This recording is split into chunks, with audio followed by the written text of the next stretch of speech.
পুজোর ছুটিতে নবমীর রাতে আমরা বেরিয়ে পড়লাম প্রকৃতিকে এক্সপ্লোর করতে। এবারে আমাদের গন্তব্য পাহাড়, ঝর্ণা, নদী, উপত্যকা দিয়ে ঘেরা উড়িষ্যার কোরাপুট।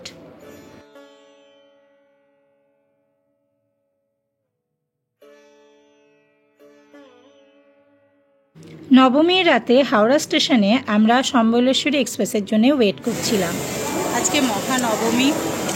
এখন ঘড়িতে বাজে 9:20। তো 19 নম্বর প্ল্যাটফর্ম দিয়ে হাঁটছি আমরা। এখানেই ট্রেন আসবে, যে ট্রেনটাতে আমরা যাব, সম্বলেশ্বরী এক্সপ্রেস 18005। তো হাওড়া স্টেশনে 18005 সম্বলেশ্বরী এক্সপ্রেস ঢুকছে। পরদিন সকালে উঠে ট্রেনের জানলা দিয়ে দুপাশের অপূর্ব দৃশ্য দেখতে দেখতে চললাম।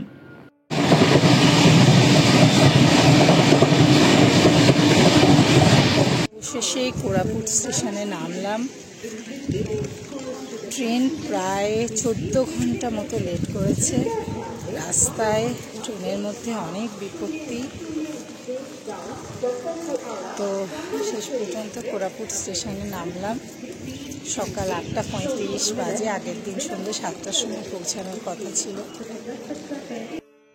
কোরাপুট স্টেশনে নেমে তড়িঘড়ি অটো ধরে চলে গেলাম আগে থেকে বুক করা অরো ভ্যালি হোটেলে। যেহেতু হাতে সময় খুব কম, তাই ব্রেকফাস্ট সেরেই একটা গাড়ি বুক করে চলে গেলাম সেদিনকার সাইট সিইং করতে। প্রথমেই চলে গেলাম স্থানীয় একটি মন্দির দর্শন করতে। এরকম কাঁচা রাস্তা দিয়ে কিছুটা হেঁটে তবে মন্দিরে পৌঁছাতে হয়।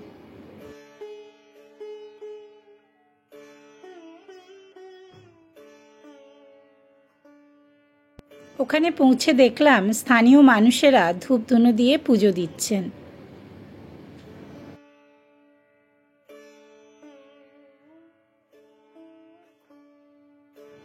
এরপর গেলাম সাই বাবার মন্দির দর্শন করতে। আমরা অক্টোবরের প্রথমে এসেছি, তাও নিম্নচাপের প্রভাবে হালকা বৃষ্টি হচ্ছিল। এই মন্দিরটি বেশ শান্ত এবং নির্জন, এবং এখানে ভক্তের সমাগম যথেষ্ট কম।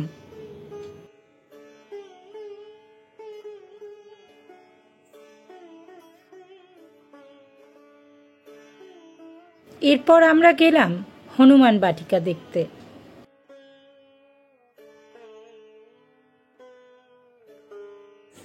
সকল বন্ধুদের কাছে অনুরোধ, ভিডিওটি স্কিপ না করে পুরোটা দেখবে। আর যদি প্রশ্ন থাকে তবে অবশ্যই কমেন্ট বক্সে জানাবে। এটি বিশ্বের তৃতীয় সর্বোচ্চ হনুমান মূর্তি, যা 108.9 ফুট উচ্চতায় কোরাপুটের দামনজোড়ির নালকো টাউনশিপে অবস্থিত।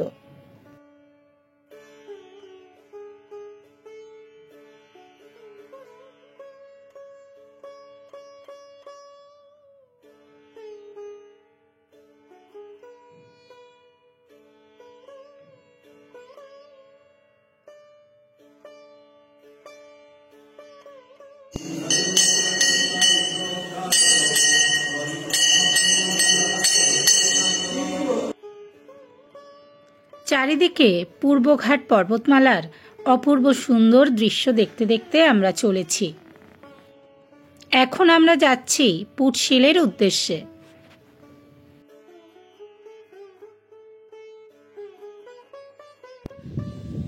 তো আমরা এখন এসে গেছি পুটশিলে। খুব অসাধারণ একটা জায়গা, ভ্যালির মতো এরিয়া।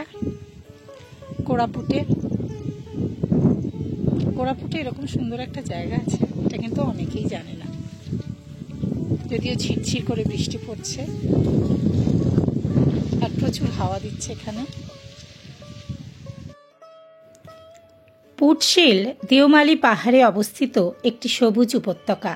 সবুজ গালিচায় মোড়া একটি অত্যন্ত সুন্দর জায়গা, যেখানে তুমি প্রাণ ভরে নিঃশ্বাস নিতে পারো আর আকাশকে বলতে পারো, আমি ভালো আছি।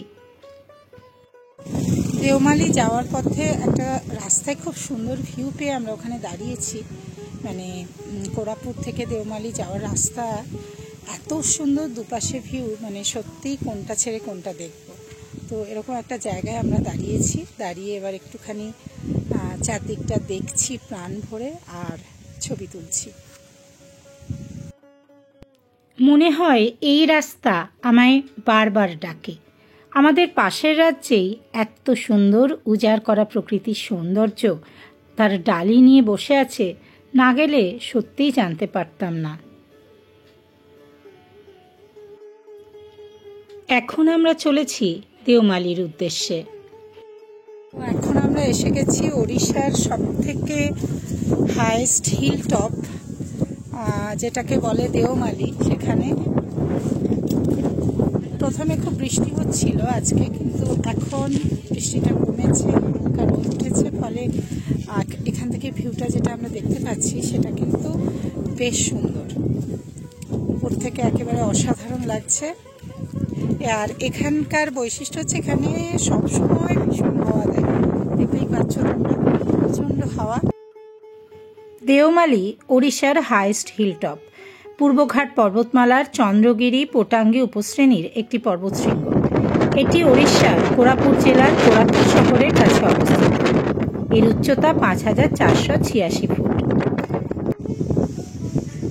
কি প্রচন্ড হাওয়া এখানে,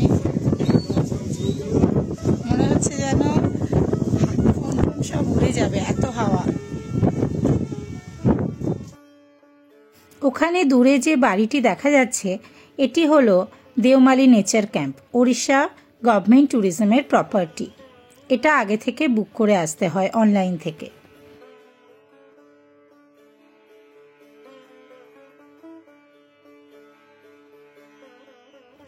দেওমালিকে বলা হয় টেবিল টপ মাউন্টেন। এখানে ট্রেকিং এবং প্যারাগ্লাইডিংও হয়ে থাকে। আমরা এখন এসেছি রানী ডুডুমা জলপ্রপাতের সামনে। বেশ কিছুটা হেঁটে যেতে হবে, তারপর আমরা জলপ্রপাত দেখতে পাবো। আমরা প্রথম দিন সাইট সিইং এর জন্য হোটেল থেকেই গাড়ি ভাড়া করেছিলাম। 4 সিটার গাড়ি আমাদের নিয়েছিল 3500 টাকা। যাওয়া যায় 750 মিটার মতো হাঁটতে হবে। তার রাস্তাটা মোটামুটি যা মনে হচ্ছে হেঁটে চলে যাওয়া যায়। অন্য জায়গায় যেখানে আমরা ফলসে গেছিলাম মনে হচ্ছে যে সিঁড়ি ছিল, উঁচু নিচু সিঁড়ি।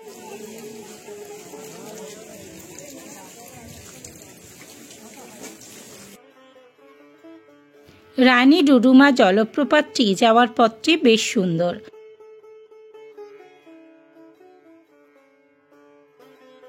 বেশ দূর থেকে শোনা যাচ্ছে জলপ্রপাতের শব্দ।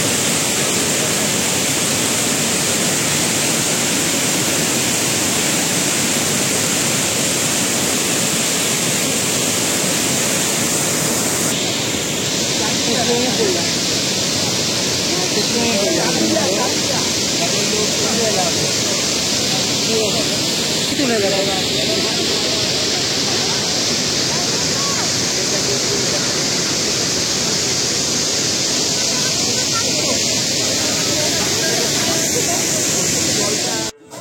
সময়ের অভাবে কালামালি আজকে আমাদের যাওয়া হয়ে উঠল না।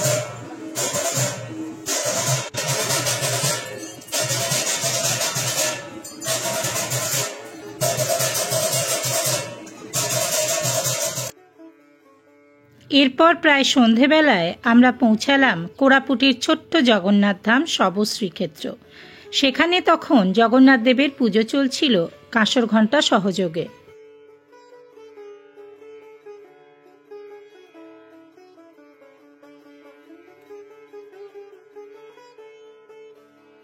এরপর আমরা হোটেলে ফিরে চা সহযোগে সান্ধ্যকালীন আহার পর্ব সারলাম।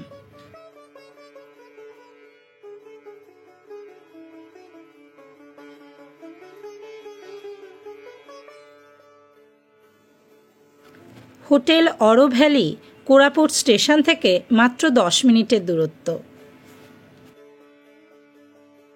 হোটেল অরো ভ্যালিতে ব্রেকফাস্ট, ডিনার, লাঞ্চে অনেক রকম অপশনস রয়েছে। এখানে মাল্টি কুইজিন রেস্টুরেন্ট, সাদা ভাত থেকে বিরিয়ানি, কাবাব সবই পাওয়া যায়। তবে ডিনারে আমরা নিয়েছিলাম মশালা কুলচা, পনির, ফ্রাইড রাইস এবং চিকেন কষা। আজকে আমরা যাচ্ছি কোরাপুটের কিছু লোকাল সাইট সিইং করতে। প্রথম দিন যেগুলো আমরা করতে পারিনি, যেমন তার মধ্যে সবথেকে উল্লেখযোগ্য হলো ডুডুমা জলপ্রপাত, যেটা আমরা ছোটবেলায় আমাদের বইতে পড়েছিলাম, ডুডুমার ডাক। আর তার সাথে আরো দুটো জায়গা আমরা ঘুরতে যাচ্ছি আজকে। 9:30টার দিকে আমরা বেরিয়েছি ব্রেকফাস্ট করে।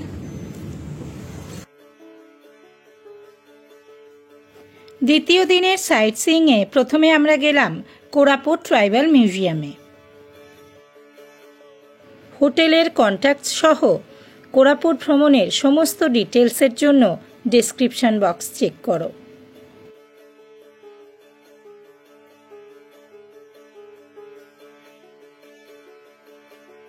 সেকেন্ড ডে সাইট সিইংয়ের জন্য 4 সিটার গাড়ি আমাদের পড়েছিল 4000 টাকা।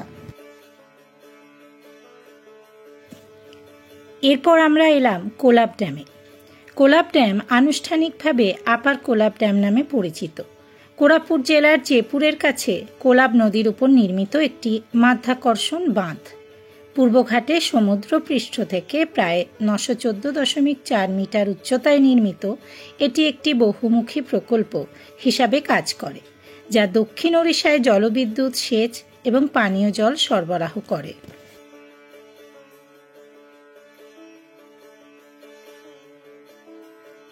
এখন যে ড্যামটার সামনে আমি এসেছি, এই ড্যামটার নাম হচ্ছে আপার কোলাব ড্যাম। অ্যান্ড এই প্রজেক্টটার নাম হচ্ছে আপার কোলাব প্রজেক্ট।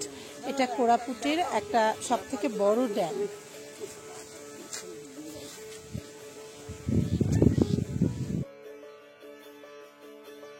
এবার আমরা চলে এসেছি ডুডুমা ওয়াটারফল দেখতে।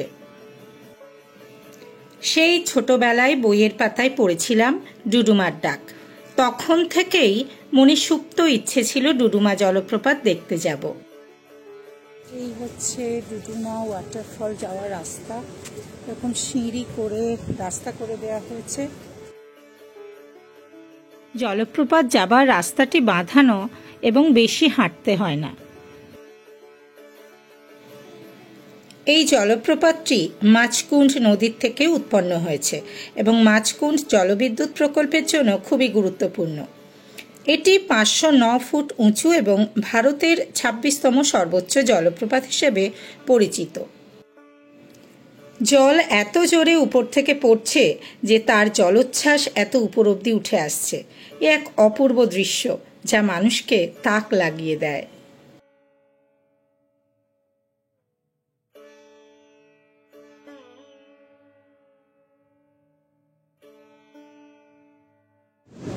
এই হচ্ছে ডুডুমার জলপ্রপাত। দুপাশে সবুজ প্রকৃতি, মাঝে বয়ে চলেছে মাছকুণ্ড নদী।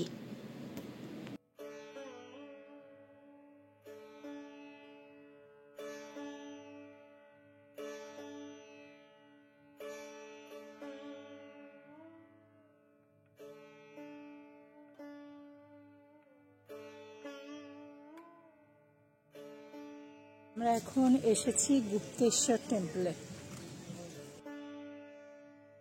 দ্বিতীয় দিনের সাইট সিইং এর শেষের দিকে আমরা এসে পৌঁছালাম গুপ্তেশ্বর কেপ টেম্পল দেখতে।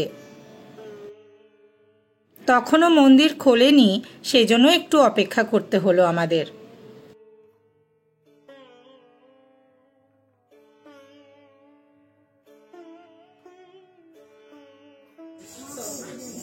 গুপ্তেশ্বর মন্দির অবধি পৌঁছাতে গেলে অনেকগুলি সিঁড়ি উঠতে হয়। ওড়িশার কোরাপুট জেলার একটি বিখ্যাত গুহা মন্দির গুপ্তেশ্বর মন্দির, যা ভগবান শিবের উদ্দেশ্যে নিবেদিত। আরেকটি মন্দির নেপালের পোখরার কাছে অবস্থিত। ওড়িশার মন্দিরটি একটি চুনা পাথরের গুহার মধ্যে অবস্থিত এবং এর প্রধান আকর্ষণ একটি বিশাল শিবলিঙ্গ। কিংবদন্তি অনুসারে ভগবান রাম তার বনবাসের সময় এই গুহার মধ্যে একটি স্বয়ম্ভু শিবলিঙ্গ আবিষ্কার করেছিলেন। আমাদের বেশ থ্রিলিং লাগছিল যখন এই আলো আঁধারে গুহার মধ্যে দিয়ে যাচ্ছিলাম। গুপ্তেশ্বর মন্দিরের পাশেই গুপ্তেশ্বর নদী। নদীর পাড়ে এসে যখন আমরা পৌঁছালাম, দেখলাম তখন সূর্যাস্ত হচ্ছে। পরন্ত বিকেলে এই সূর্যাস্ত সত্যিই অপূর্ব লাগছিল। তাই তো খানিক ফটো সেশনও হলো ওখানে।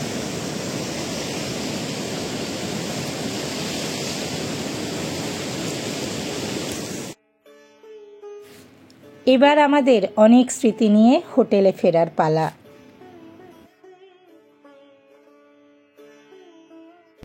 রাত্রে তাড়াতাড়ি ডিনার সেরে নিলাম, ডাল ভাত আর আলু ভাজা দিয়ে। পরদিন খুব সকাল সকাল আমরা কোরাপুট স্টেশনে পৌঁছে গেলাম, কারণ আমাদের ট্রেন ছিল সকাল 8:30টার দিকে। তো সম্বলেশ্বরী এক্সপ্রেস ঢুকছে কোরাপুট স্টেশনে তার নির্দিষ্ট সময় মতোই, আর আমরাও রেডি ট্রেনে ওঠার জন্য। সেদিনটা ট্রেনে কাটিয়ে পরদিন সকাল সকাল আমরা হাওড়া স্টেশনে পৌঁছে গেলাম। এখনকার মতো টাটা, আবার ফিরছি নতুন কোনো ভিডিও নিয়ে।